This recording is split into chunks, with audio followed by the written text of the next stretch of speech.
Well, welcome to Jan-Piet's Choice. And I was just saying to these people before here, it looks like after more than a year we're finally getting a little bit serious about this. And today for the first time we have a video recording and a sound recording, I think at the same time, of Jan-Piet's Choice.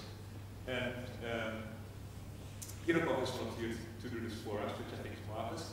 And so hopefully, if this goes okay, if I'm doing all right,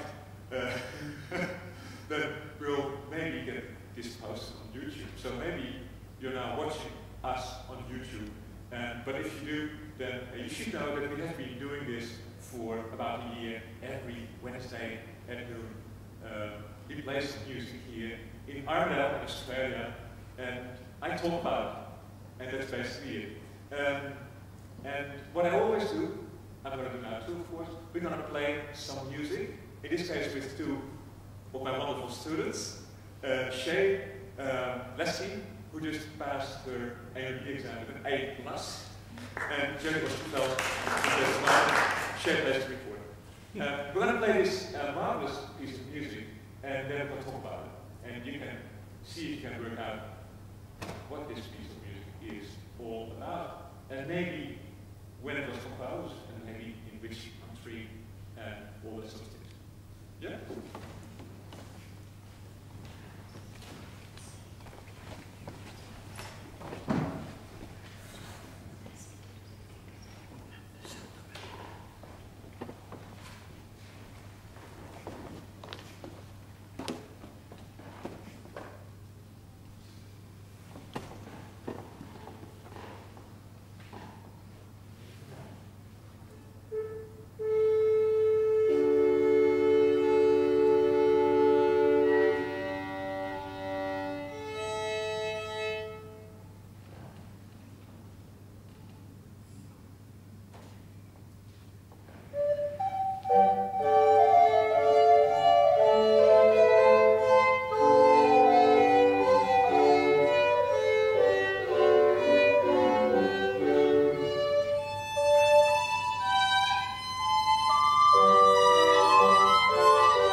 time that they've recorded Jan-Piet's choice. And I'm so pleased that Shae has agreed to do this today. And hopefully we'll have more recorders soon. Maybe Shae, maybe other recorder players. Many great recorder players in Arnhem. Many of them young. Shae's age, high school age. So, what do you think about these? Pretty, right?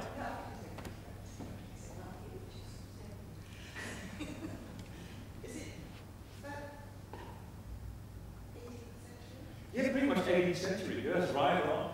Yeah. How would you guess? Just because I've been listening to a bit of 18th century music lately. You listen to 18th century music and it sounds a bit like it. But sort of 18th century. Yeah, it was just the style of the repetition of the themes in the various places. Just. What sort of 18th century music has you been listening to when I was? Mostly what you've been producing. Like Bach and stuff like that. Like Bach and stuff like that. So you say it's a bit Bach-like in a way. Yes, that's what I was thinking. You think it might give you a Bach?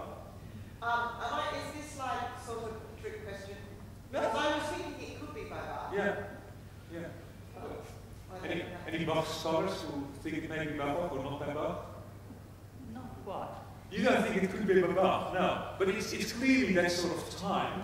But it's not quite Bach's accent, is that right? It's not quite his sort of style, the way he speaks. It's maybe not even quite. It's not complex enough. It's not complex enough. No. But even though the composer tries a little bit, right? It's not complex enough, but he tries a little bit in the beginning, does he not? Like take just the very beginning. Can you play a bit at the beginning?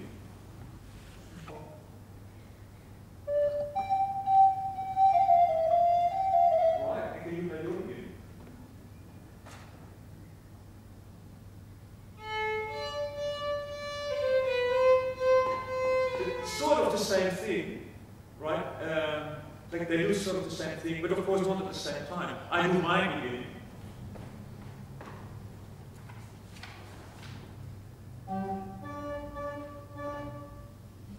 Also a little bit the same thing.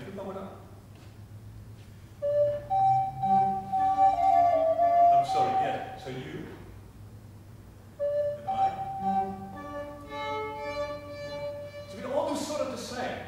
But if Bach would do this, he would take it much more seriously, and for much longer, she would play the exact same thing as her, and I would too, right? So this composer says, I'm sort of doing a little bit of a Bach, but I'm not going to vary too much. Enough is enough, and a little bit is enough, in effect, right? So, yes, I think you're very right. It is in many ways like Bach, but it's not quite complex enough. It's not quite serious enough. And I think it's maybe not even that country I was trying to sort of hint at. Isn't it? You think it's Italian, maybe? No, I just thought, yeah, because it's so light and sunny, right? light and sunny and a country that was producing a lot of music around the same time. Tons of music. Like what sort of composers?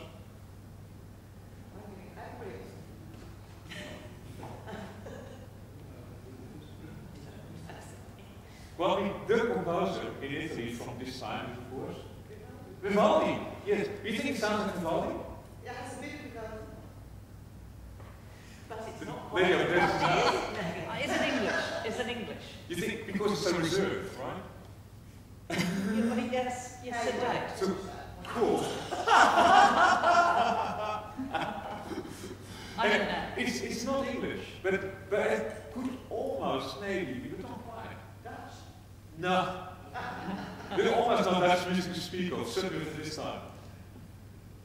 Almost English. Welsh, Scottish, Irish. It has exactly the elegance. I personally think very much the refinement and the je ne sais quoi. The sophistication Of France. of French music from the Baroque period. And in fact, leave the Baroque period out, because I so often think if you have later French music, take composers like, the last week we talked about your friend Ravel, or even Debussy. I think often it's of course a completely different style, different feel, different colors, but in some ways the same sort of, often a bit reserved, but sophistication, elegance, refinement. Ravel, sometimes in a very fun, witty, almost boyish sort of way, but you know what I mean? Refinement, and elegance, and sophistication, right? And I mean, you can say, well, you mean Bach is not sophisticated? Well, of course it is. Brahms is not refined. Yes, of course, but in a sort of different way. If you see what I'm saying, right? So, in some ways, could you sometimes say that it's French music? This stuff, Ravel, Debussy, does not quite have the depth of a Brahms or a Bach, without being offensive, but I think it's maybe a little bit fair to say. Yeah, you don't always have to think about something for 3 million hours, maybe 5 minutes is enough, you know? And then just enjoy this. You know, a glass of wine, and now where is my, a little bit, you know? I'm trying to talk about the character of different sorts of music without, of course, offending anybody, and not composers, no national sort of music. But if I don't try this, then we don't get anywhere. We say, well, everything is good and everything is fun. Well, that doesn't mean anything. So yeah, it's French Baroque music, and for me it's very, in some ways, very quintessential quintessentially French, despite the composer doing a little bit of his Bachian imitation in the beginning, but only just a little bit. He doesn't take it too seriously. But I tell you what I think is quintessentially French in the beginning of the piece right away. Can we do the beginning? And then I'll stop, and I stop at that beautiful moment.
In France, not only could they do it, but they do it with those chords. And Bach loved those chords, and he uses them. But when Bach uses that language, it becomes serious, profound, deep, German. You know? And when French composers like this one use it, it's, you say, nice, oh, nice, I love it. But not so serious, in a way. You know, is it fair to say, you think?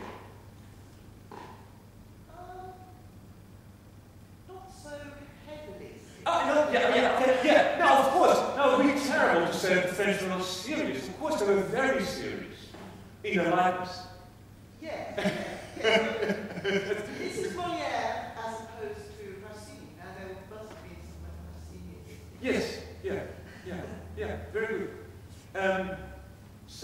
If it's French music from about Bach's time, which composer could this be? Oh, well, we're going to guess Rameau, aren't we? We're going to guess Rameau, because only, is it like 2 months ago we played Rameau here? It was so beautiful, right? We loved it. But it's not Rameau.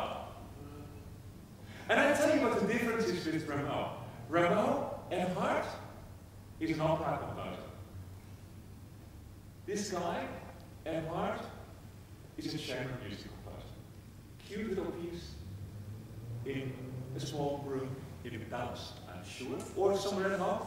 Cute little piece, very characteristic. This guy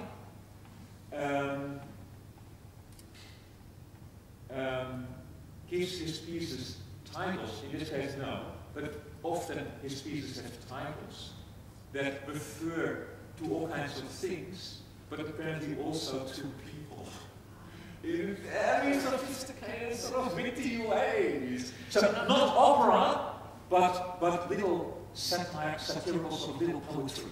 That's this guy. The other guy, Rameau, opera. And we're going to revise all of music theory and then put it into practice. That's Rameau. Right? This guy is quite happy with music theory as it is. He just pushes a little bit here, pushes a little bit there, and makes a lovely, as a way, satirical little poetry about this fun guy over there, that fun girl over there, or a part of Paris where there's funny things going on. So the only person I can't remember, Couperin. Yes, of course, François Couperin. Nicknamed the Grand. François Couperin the Great, because there were so many Couperins who were musicians, famously for keyboard players. François Couperin's uncle, Louis Couperin, was also a great organist and harpsichordist. François Couperin, organ and harpsichord in the first place. For most people who are harpsichordists, harpsichord person, four wonderful books of harpsichord music and a very lovely little book about how to play the harpsichord. And it's a little bit chaotic in a very friendly way, but he tells you so many wonderful things about how to exactly play the harpsichord. And also how to teach. I tell you one little thing about it that I so often have told people. Couperin says he goes for the private lesson to the house of one of the wealthy Parisian girls, and he teaches her to play the harpsichord for an hour or so every day. And after the lesson, of course, he closes the harpsichord and takes the keys with him. And he say, but, you mean she wouldn't practice? Yes, of course we're not allowed to practice. She's going to mess up around. Tomorrow I'll be back and then we work further. You see? And that's, of course, one way of looking at pedagogy, but not completely about it. And there's many other things. So this is François Couperin. And this is a little piece from his big opus of chamber music. François Couperin published one big collection, well, very many, but this is the famous one, collection of chamber music. I think it's probably meant, with all due respect, for two violins, and not for an organ, but probably for a harpsichord. And it would be good if you had a cello, but he couldn't find one, or some kind of string-based instrument, because then it's more fun. So it's a bit of a translation we're doing here today, but of course the recorder is a perfectly valid substitute for that first violin. The recorder was around and was playing in France, you know, no kidding. So it's very nice. And I just chose to play the organ, because it's sometimes nice to play the organ. And I used the two keyboards of the organ to play maybe the left hand a little bit louder. I don't know if that's working, but I try anyway, to sort of make it a little bit sound like a cello. And there are many nice stories about this collection of chamber music. It's called Les Nations, the nations, countries and nations. And each of the four groups of pieces bears the name of a country or region in Europe. But what's behind this is this. The piece we're playing today is not a sonata. We'll talk about it now. But what Couperin did with this publication is he introduced, as he looks at it, the Italian trio sonata in France. Now, you cannot really do that. That's not really possible. So what François Couperin said is that he, as it were, translated, as it were, the Italian trio sonata into French. And what he said, he did is very funny. He said he did that years before this was published. And he wrote a trio sonata in what he thought was Italian style.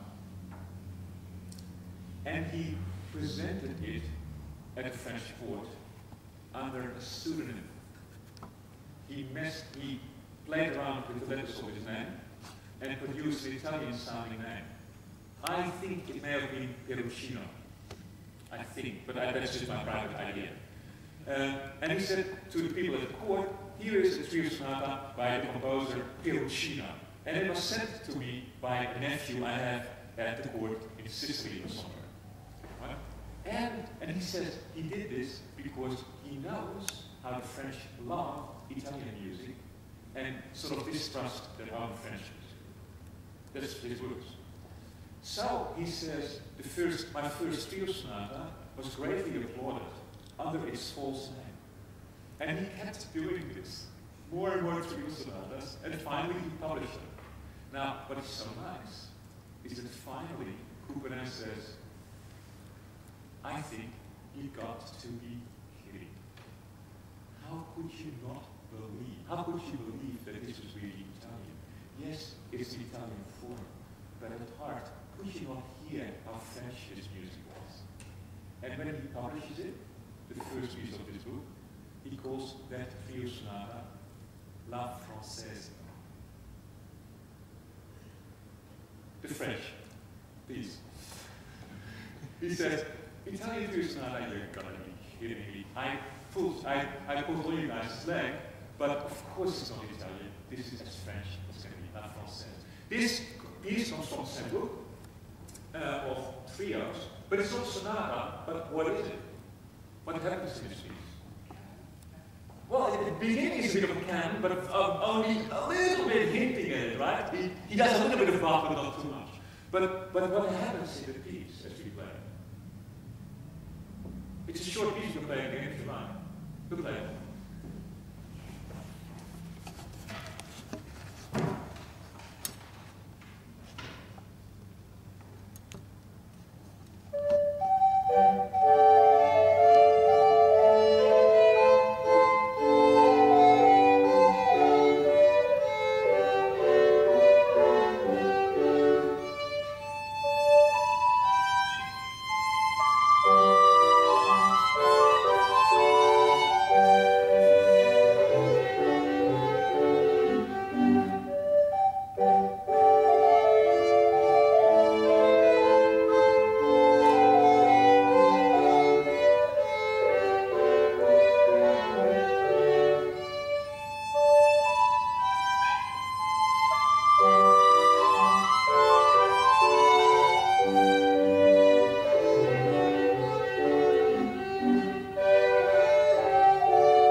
So what happens? What does François Couperin le Grand do in this piece of music to give it body and shape?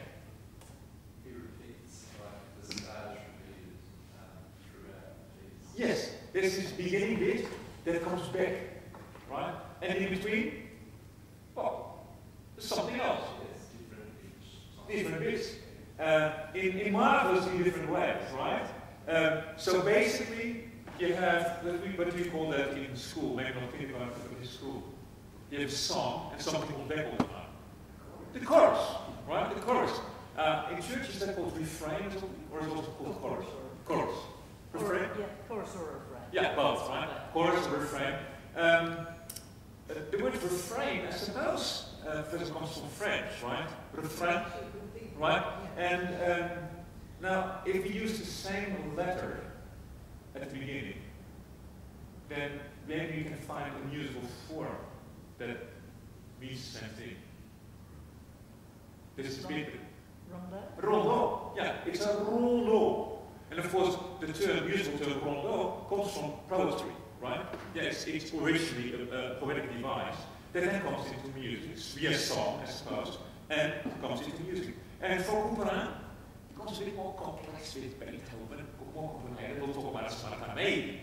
But for Couperin, it's simply, you have this little bit that he actually calls rondo. The bit is called rondo. And then there's other bits, and the rondo comes back all the time. Right? In the beginning, just to get to know the rondo a little bit, it's repeated, comes back later a number of times. And the bits in between are called, a bit like in song.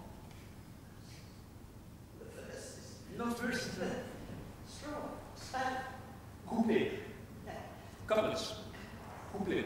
So there's the rondo, then the premier couplet, the first couplet, and the rondo comes back, and then you have the second couplet, the second couplet, and there's 3 such couplets. And what I think is so marvelous is that they each so have their identity.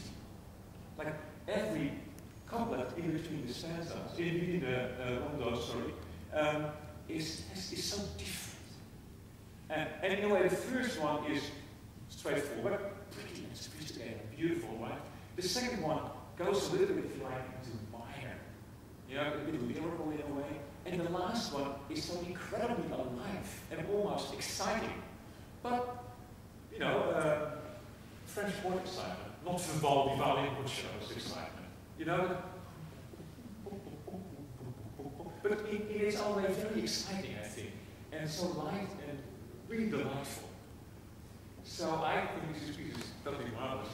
And I've loved this for something like 25 years now. And many years ago, in the old country, I played this sort of music with a few somewhat like-minded people for a while.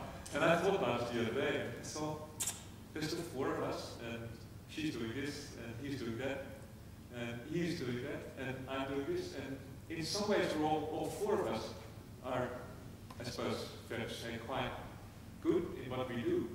And we were together for a few years as a group of people playing together, and we went to different things. And I suspect that 2 were so played together, sometimes still occasionally in different ways. But here we are. So I have very fond memories of playing this with fellow professional students, first professionals then, many years ago. And if for some crazy reason they see this, thank you so much, because it had been so much fun. But it's so nice now to be here in Arnhem and being able to bring this music with Shae Leske and Jodie Ostenfeld to you and talk a little bit about it. Do you want to hear one more time, or shall we play different music? What do you think? I don't think so. But the music is a good point. This music is incredibly close to French dance music, and so that it was very difficult to know. I suppose it would easily be possible to use it in a ballet, like as part of an opera. That would be possible. It's very close in that style, but it's not technically dance. Has anybody looked very closely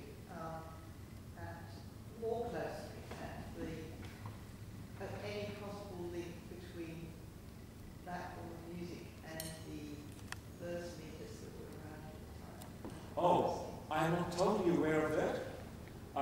definitely yes.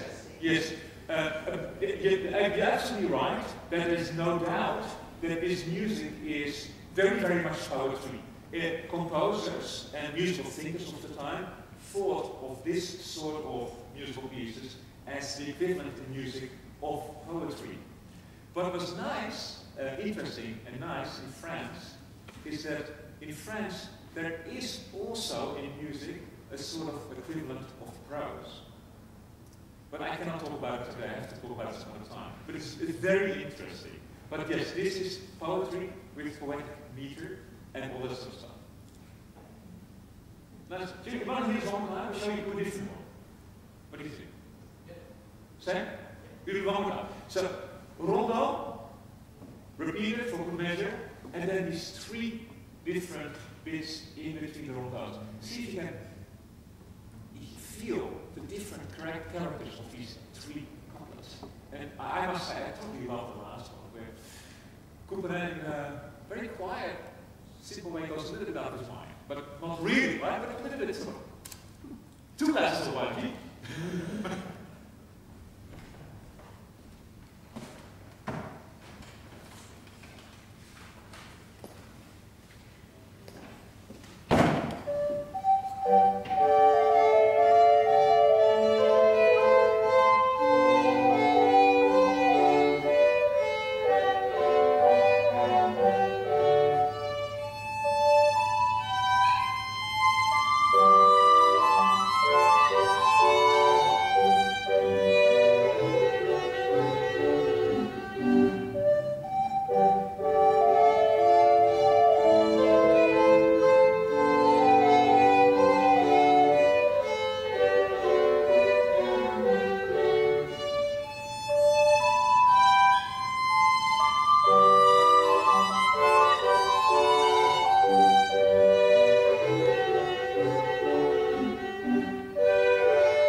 harpsichord book about playing cello music.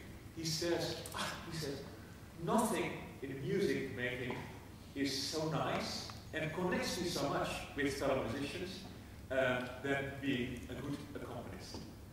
And I think that's such a nice thing to say, right? And I think it's sort of, he really liked playing cello music with other people. But then he says, "Quelle injustice! What an injustice!" Right? He says, because the harpsichordist, or organist, the accompanist, is always the last one to be praised in the concert. I don't know that that's true, in fact. But in fact, I should be the last one to be praised. Shae Leske and Jodie Ostenfeld recorded at violin. I was playing York. Jan-Piet's choice. This is my choice for this week. Next week there will be another choice. Thank you for coming.